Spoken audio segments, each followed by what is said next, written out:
Hello，大家好啊！前几天呢，我尝试了一下用国外的信用卡啊，或者说境外的啊，包括香港的这些信用卡、借记卡啊，如果说它是有 Visa 或者 Master 啊那标志的话，那我绑定到我的支付宝上去，我尝试消费了一下啊，我体验了一下，因为我之前也是知道有这个事情啊，但是我担心这手续费问题。最近好像越来越多的朋友跟我讲了，那自己尝试了一下啊，确实还挺香的啊。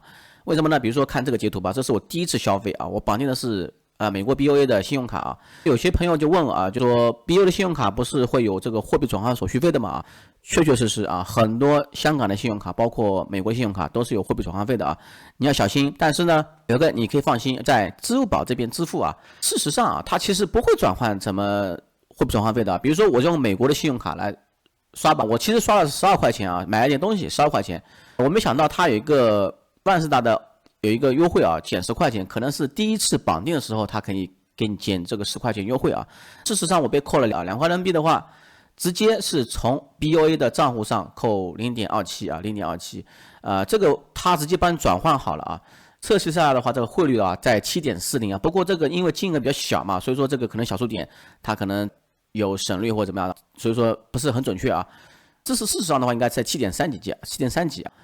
好了，第二次消费啊，我在也是这个超市啊，那么我消费的是6块人民币的，是多少美元扣除呢？是扣了0.82美元，大概是7.3几啊。好，我算了一下是7.317啊，这个比较准确啊，因为如果说你数字跟数字小的话，那就是这个不太准确啊。总的说一下啊，就它为什么会支付手续费已减免啊？事实上的话，在7月2几号就推出这个服务了啊，包括微信、包括支付宝啊这两家啊大的公司推出了这个服务啊，绑定外卡的消费服务，我也在亚运会的时候一些视频上啊经常看到这个，如果宣传视频，如果外国人到了杭州来旅游，或者说杭州来亚运会啊参赛期间，你在杭州啊，支付宝很方便付国外的绑定银行卡啊。那这个手续费的话，它其实是这样的，就是200人民币啊，等额以下是免除这个手续费啊。那么手续费原本是多少钱呢？是3%啊。如果说你付201块，哎，那不好意思啊，你就要付6块的手续费啊。那如果说刚好是200及以下啊，当然的话我不知道200块收不收手续费啊，你不要尝试了啊。那反正6块是手续费嘛，3%嘛。如果说你付1000了，你就是30手续费了啊。这手续费还挺高的啊，但是说呢，基本上你日常使用啊，买东西、吃饭啊，问题不是很大，除非说你好多人吃饭嘛。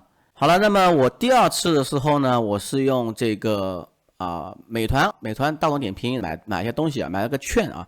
我尝试其实就是看看绑定了一张卡啊，另外一张卡是 Visa 卡啊，1911尾号的是一张香港的众安银行的卡啊，这些之前我也做过视频，我在香港办的这张卡。为什么要绑定这张卡呢？首先的话，它是有 Visa 标志的啊，那么因为 Visa 跟 Master 这些卡组织呢，它呢其实想在中国啊，抢占市场，所以说呢，它提供一些优惠啊。这个优惠事实上呢，我怀疑是支付宝、微信跟他们一起合作啊，可能大家平摊手续费也有可能啊。那这个不管它了，反正呢 ，Visa 的话也是免3%的手续费啊，在200元人民币等额以下绑定一下。我尝试了香港卡是怎么样子的一个情况啊？这边是17.6是吧？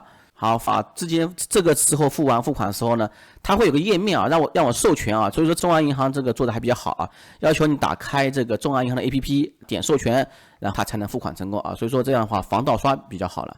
为什么用众安银行去尝试呢？因为众安银行的话，号称是香港第一的虚拟银行嘛啊，在各方面做的我觉得还是比较完善的。比如说这个卡啊的话，你可以在香港任何的 ATM 机取款啊，免手续费啊，还有七七八八的，我就感觉这个 APP 啊做的非常好啊，好用。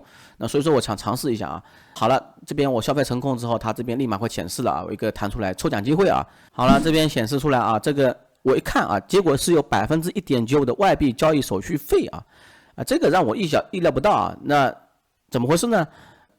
因为我问了众安银行啊，它的官方回复是说呢，只要这个商户注册地点不在香港的啊，那商户注册比如说这个 CN 中国北京的啊，那对不起啊，你必须要收1.95%的手续费，外币交易手续费啊，这边还有汇率。我后面问他了关于这个问题啊，比如说网络商户怎么界定是否香港啊？比如我用阿里 Pay HK 呢，因为支付宝的话，它有2个程序啊，一个是香港版的，一个是国内版的啊。那这个需要咨询商户是否在香港注册啊。卡交易时都会从你的港币账户扣除，但是视乎你成交的商户是采用什么币种结算的。如果说他收的人民币啊，会从你的港币账户扣除啊95%手续费啊。那如果说这个商户啊不在香港的，其实也会被扣钱的啊，被扣1.95%手续费吧。不过不在香港的话，应该也不会说产生，比如说你阿里 Pay 的支付宝在注册在北京的啊，他收港币一般不大可能啊，但是会有这种情况。比如说有一个旅行网站的话，它可能针对全球的人都可以用，是吧？那你如果说用这种卡去付，它可以让你付港币啊，那这个时候你可能会还会产生这个1.95%手续费啊。所以说这个消费还是很局限的啊。如果说你要注册商户，判断商户是哪里注册的话，我觉得这个真的是有点局限啊，而且还要付这个手续费啊。注意一点啊，就退单的话会退货转费嘛，他告诉我发生退款费用都会退回的啊。好，我这边已经发生退款了啊，这个本来应收的服务费呢0.53啊，刚好是3%嘛好，退款了是吧？那按照你之前说的，是不是货币转换费？那我扣了这个钱的话是19块多港币嘛，19块2毛港币是吧？消费17块6的人民币啊，19块2。结果啊，好，我收到这个退款了啊。退款的话，你看到这个11月3号消费的啊，这个是11月5号退的款啊，所以说隔2天才退款到账啊。那事实上的话，反正他告诉我是清算日啊，有清算日。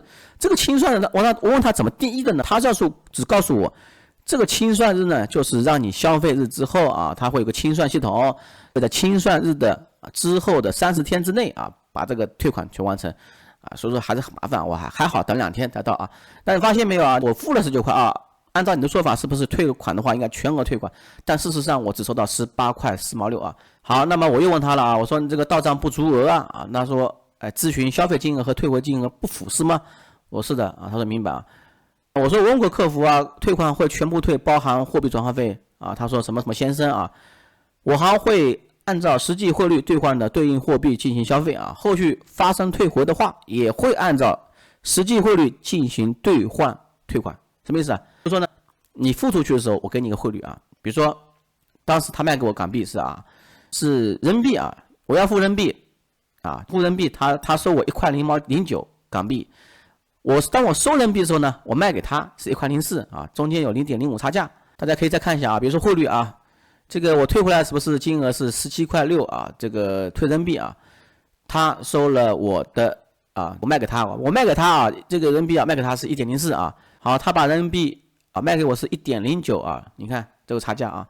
那所以说呢，总而言之啊，我觉得中央银行如果说你绑定消费的，支付宝最好不要绑定啊。但是我听说是绑定啊微信啊，好像是没有这个货币转换费啊，可能会好一点啊，大家去尝试一下啊。我绑定了这个微信了，但是我还没有付款过啊，没有时间消费。我突然又想到一点事情啊，就我之前推荐过一个海淘卡、海淘必备卡啊，包括我在视频里面说过啊，那个卡呢是虚拟卡啊，虚拟卡说实话其实也可以绑定到这个支付宝啊、微信啊都可以绑定啊，包括美团也可以绑定啊。那你绑定之后呢，你就200块以下啊，都是可以免手续费的嘛。那你这样消费比较方便啊。你可以把你的 USDT 啊充值到虚拟卡上去，那虚拟卡呢在国内去消费啊，那么就可以啊当钱花啊。那么还有一点的话，就有个小羊毛，就是首次绑定的时候啊，有这万事达啊 Only 啊这个10块啊减除啊。如果说你绑定虚拟卡的时候，你可以尝试一下啊。至于虚拟卡的这些视频啊，你可以翻翻我之前做的频道的视频啊，可以看看，包括中央银行视频你也可以看看啊。所以说呢，这都是关联起来的啊。包括美国银行啊，之前做过视频啊，你可以想办的话也可以看一下啊。当然的话，我这边不做代办啊，不做任何业务啊。